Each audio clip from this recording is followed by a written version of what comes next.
Welcome to this deep dive into the source material. We've got a really fascinating stack of research on the desk today, and we're actually doing something a bit different. Yeah, a slightly different approach for this one. Right. We are building a custom-tailored report specifically for you, focusing entirely on 80-20 life strategies. Which is such a massive topic. It really is. Our mission here is to look at how you can actually reclaim your time, cut out the busy work, and apply this mathematical principle to your career, your daily schedule, and, well, your overall happiness. Absolutely. We're pulling primarily from Richard Koch's classic book, The 80-20 Principle, along with a more modern guide called The 80-20 Individual. So, okay, let's unpack this. It's a really powerful combination of sources, and I think we should establish right away that we aren't just talking about a minor time management hack today. Right. This isn't about, finding 5 extra minutes in your morning routine.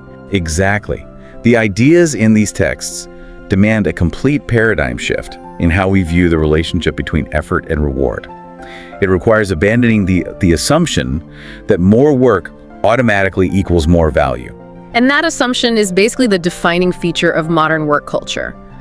The modern guide we're looking at introduces this concept called the myth of the grussel. The grussel, yeah. Grind and hustle. Well, as in hustle, exactly. It's that toxic 2026 obsession with constant connectivity. Just performative busyness. Oh. We treat exhaustion like it's a metric for success. We really do. But the data hits us with a pretty harsh reality check here. 80% of your daily to-do list is actually sabotaging your progress. Mathematically, 80% of our effort is only producing 20% of our significant results. And the reason we get trapped in that performative busyness is due to what the authors call the 50-50 fallacy. The 50-50 fallacy. Yeah, it's a deeply ingrained mental block. We just naturally assume the universe is fair and linear. It feels democratic, I suppose, to believe that 50% of causes lead to 50% of results. Or that all the clients you deal with, or every hour you sit at a desk, holds equal weight. Precisely. But the reality is that the universe is fundamentally unbalanced. And this isn't some new internet productivity trend either. The math on this goes way back to 1897 with an Italian economist named Vilfredo Pareto. Pareto, right? He noticed this predictable, systematic imbalance in wealth distribution, the classic 20% of the population holding 80% of the wealth. But, knowing that 19th century economics are unbalanced doesn't necessarily help someone sitting in traffic listening to this right now. No, it doesn't. So how do we actually apply this? Well, that's where we need to distinguish between 80-20 analysis and 80-20 thinking. Okay, break that down for us. So 80-20 analysis is empirical. It's quantitative. You're gathering hard data, building spreadsheets, and calculating the exact ratio of input to output. Which is highly useful for a corporation. Very useful for a corporation. Yeah. But for an individual, you can't stop to run a data analysis on every single daily decision. You have to rely on 80-20 thinking. Which is much more intuitive, right? Exactly. 80-20 thinking is qualitative. The author even describes it as a somewhat hedonistic mental model. Hedonistic? Yeah, it's the ongoing habit of spotting the vital few causes that matter in your life without needing the spreadsheet.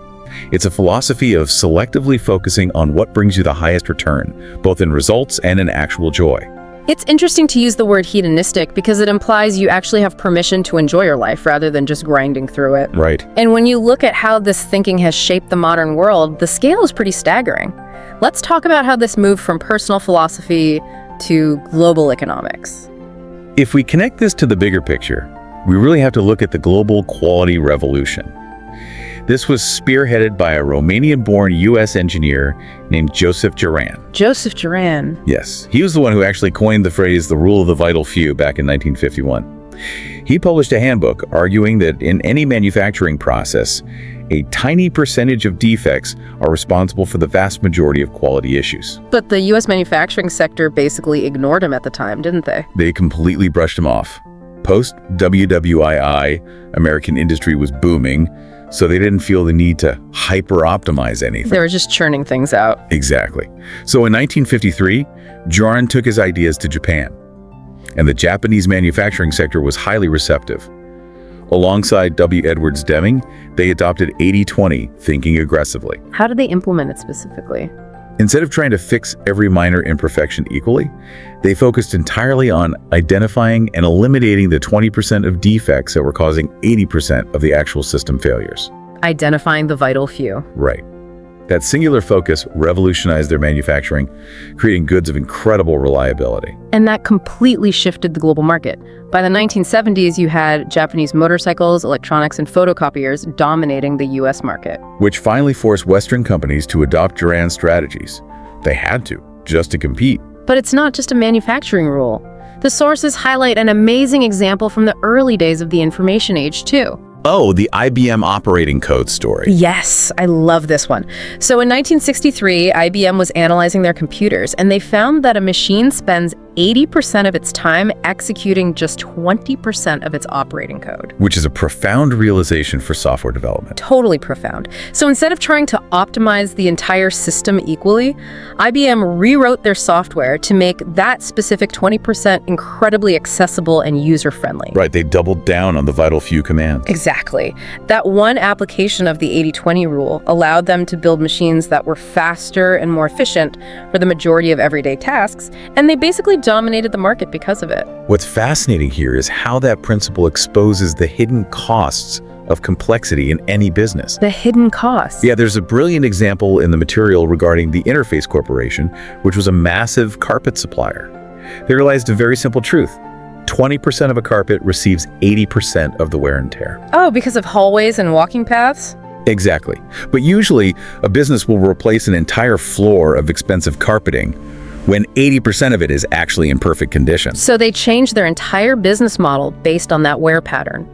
They stopped selling wall-to-wall carpets and started leasing carpet tiles. Which is brilliant. They would just inspect the floor and swap out the 20% of tiles in the high traffic areas. And the broader lesson there is that complexity trying to service, maintain, or manage 100% of anything uniformly is a massive drain on resources. It impacts the entire product lifecycle cost. Yes, simplification is highly profitable.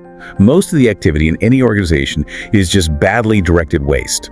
When you simplify, you can direct all your energy into the highly productive 20%. Here's where it gets really interesting, though.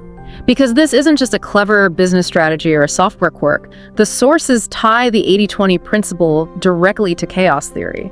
Yes, it's essentially baked into the physics of the universe. It's a concept that economists have described as terrifyingly exact. As we discussed with the 50-50 fallacy, the universe abhors balance. A 51-49 split in nature is inherently unstable. And through feedback loops, it will naturally gravitate toward an 80-20 or even a 9-91 split. Chaos theory explains this through what's called sensitive dependence on initial conditions. Right, meaning a microscopic initial advantage gets multiplied exponentially over time. And the sources use a really clear biological example to illustrate that, don't they? They use the analogy of goldfish in a pond. If you stock a pond with goldfish of almost identical size, the distribution of food won't remain equal for long. Why not? Because if one goldfish has a mouth that is just a fraction of a millimeter larger, or maybe slightly stronger propulsion, it has a tiny initial advantage. Because of that, it captures slightly more food. Which gives it more energy. Exactly. That extra food allows it to grow slightly faster than the others. Now it's bigger, which means it can capture even more food.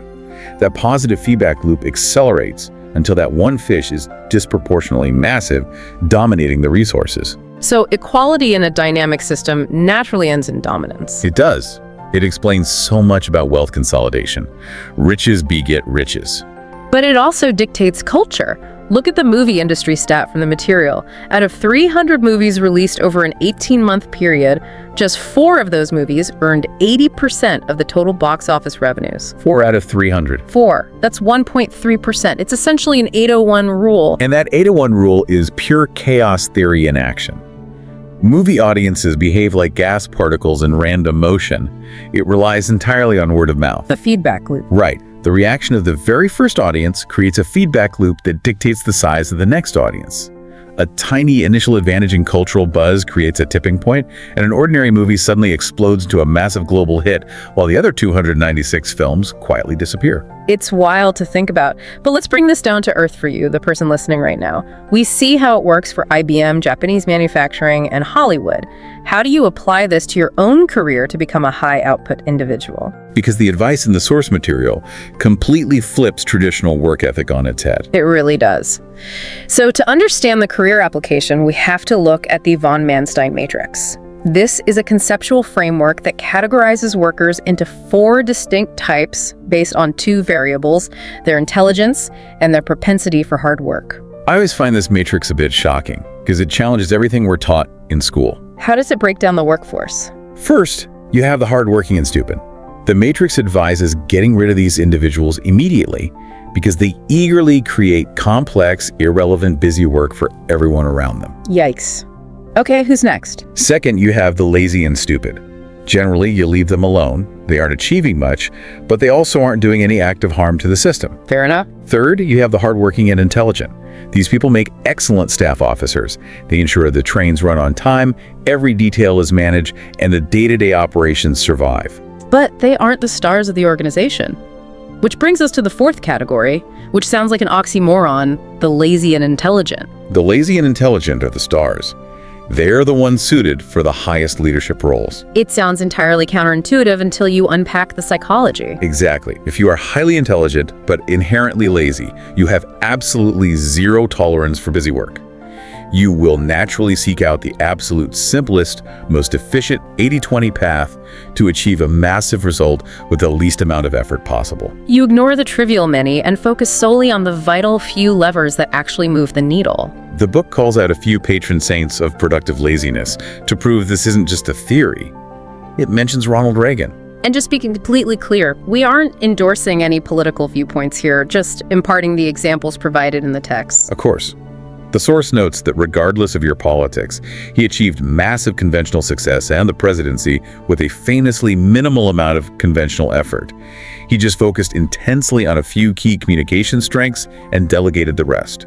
They also bring up Warren Buffett. Buffett is a perfect example. His investment strategy is described as bordering on lethargy. Lethargy. Yes.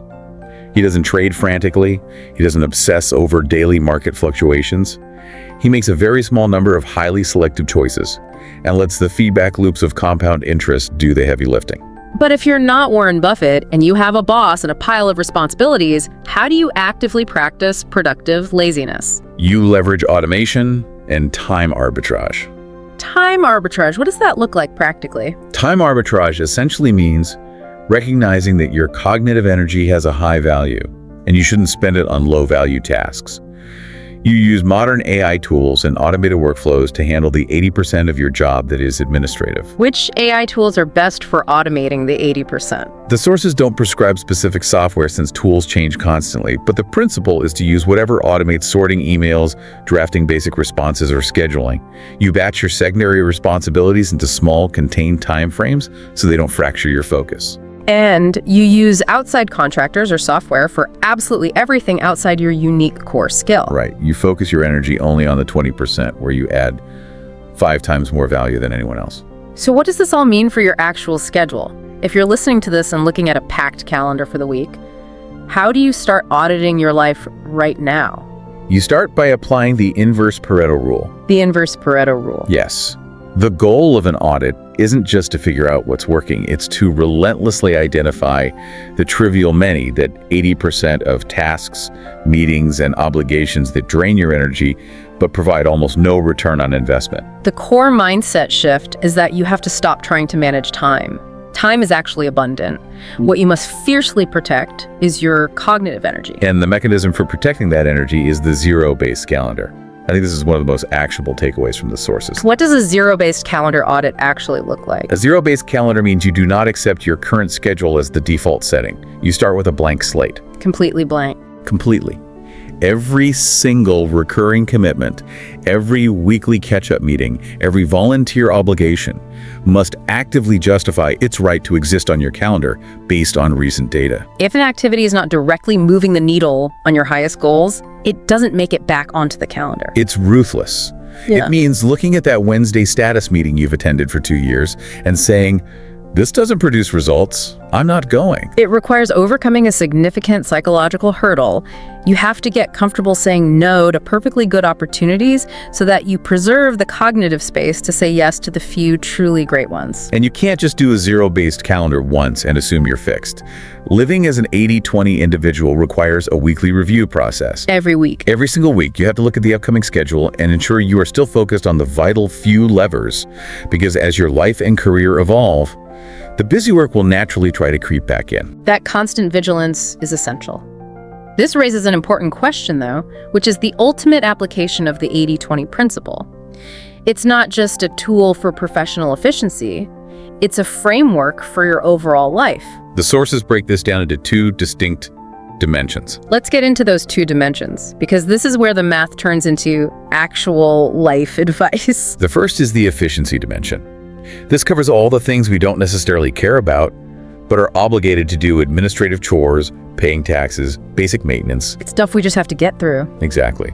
For these tasks, we apply a strict 20% effort rule. We want to find the fastest, most ruthlessly efficient way to get them done and get them out of our cognitive space. And then there is the second dimension, which requires a totally different approach. Right, the life-enhancing dimension. These are the things that actually matter. Your deepest relationships, your core passions, your highest value creative work. The things that bring joy. For this dimension, the standard rule does not apply. You shouldn't try to only spend 20% of your time here. You should apply 200% effort. 200%. Yes, you should pour your resources into this area because there is no limit to the time or energy you should dedicate to the things that define and enhance your existence. To build that kind of life, the text suggests an exercise called mapping your islands. You need to sit down and literally identify your happiness islands and your achievement islands. How do you identify those unique islands? You look for the surprisingly small windows of time in your past that contributed a massive amount of joy or success to your life. Maybe it was a specific project or a hobby or time with a certain group of friends.